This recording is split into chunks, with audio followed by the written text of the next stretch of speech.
The DC-10, created by McDonnell Douglas, is known as one of the most dangerous aircraft from McDonnell Douglas. This aircraft was introduced in August 5th, 1971. It is one of the most known tri-jet engine aircraft. Tri-engine means an aircraft with 3 engines. Its main competitor was from Lockheed, and it was the L-1011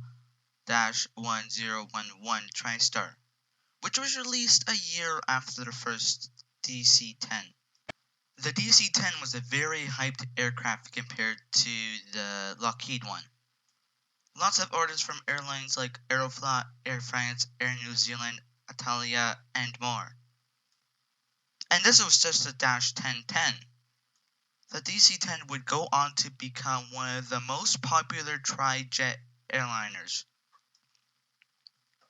Now, let's talk about the specifications of this aircraft. I said earlier, we'll be talking about the DC-1010. Length is 55.55 meters.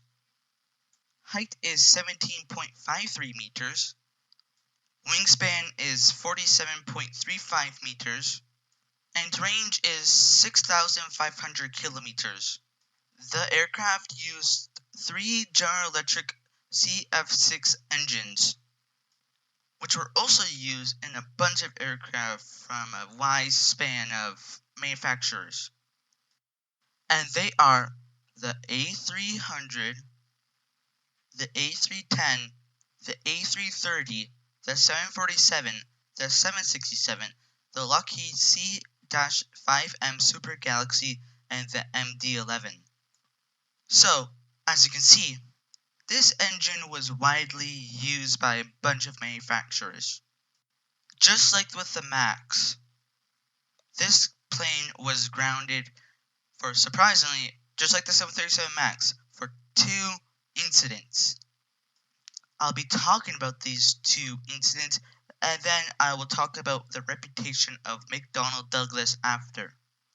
After I talk all about this, I will answer the question that's in the title. Was the DC-10 a failure? The first incident was Flight 96. An American Airlines Dash 1010 with the registration of N103AA.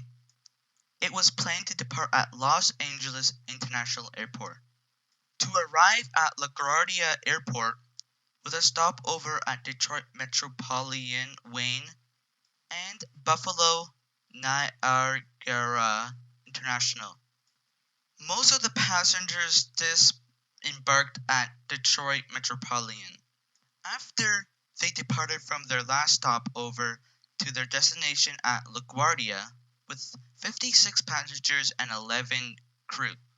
At 7:25 p.m., as it was climbing through 11,750 feet, the crew heard a thud. The pilots didn't have any idea what this was, but they soon found out that the cargo door blew off from a crew member. This explosion caused some of the controls to be damaged or lost. The pilots made a risky but brave act and successfully landed the aircraft back at Detroit.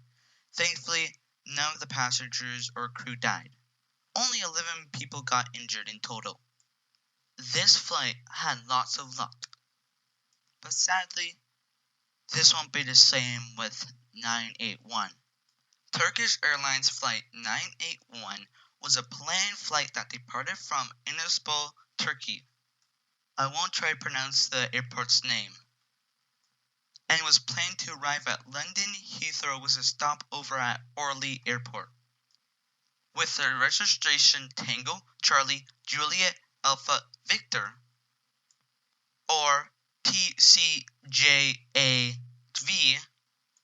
they also heard a thud. But unlike 96, the pilots were unable to fly back to an airport. Flight 981 crashed in the Neville Forest. Sorry for the pronunciation of that. All 346 passengers died. After the two accidents, they found that the cargo door was flawed, so they grounded the DC-10 aircraft until they fixed the cargo issue. And of course, some more minor issues. Due to this, McDonnell Douglas lost lots of operators to their competitors, including the Lockheed L-1011 TriStar that we talked about earlier. This mistake pretty much was one of the reasons why McDonnell Douglas was eventually bought by Boeing. As of now, they do not create passenger aircraft and mainly create military aircraft like the F-Series. Now, to answer that question I said I would answer earlier. Was the DC-10 a failure? No, but yes. The DC-10 was a failure, but McDonnell Douglas fixed the issues with later variants of the plane. It is used by a few cargo airliners. Well, I hope you enjoyed this video.